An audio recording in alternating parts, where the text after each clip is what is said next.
hanggang din, patuloy mo yan na sasakutin ng mga Pilipina ang buong daigdig dahil ang kanilang panahalindo at darating ang panahon ang buong mundo ay tatawagin the world of the Philippines. Well, lahat po na ang punta namin dito ay para sa upay ng mga bakit ng hambang ng iso. Pinagalat ko.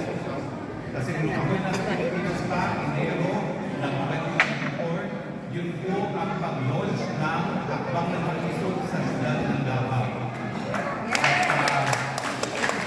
At ang natibok po ng ganyang pagbuo ng hakbang ng iso, yung kanta na gamitin ng pondo ng taong bayan, akap, ang tupal, at ang para bilhin ang lagdan ng ating mga mamamayan, para maamendahan ang konstitusyon, magawang Prime Minister ang hindi mananalo na bilang presidente, nagawang na lang natin si Tambaluslos at sanawlain ang ating demokrasya.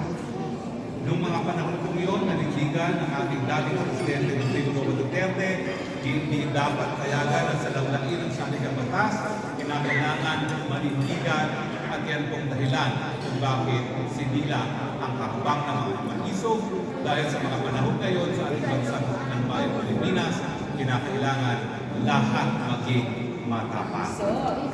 Lahat dapat maging matapang.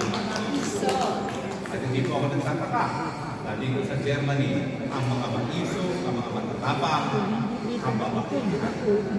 Talaga, una sa kondisyon nila pera sila ang tatayo bilang mga anti-bangla. Well, talagang pinakailangan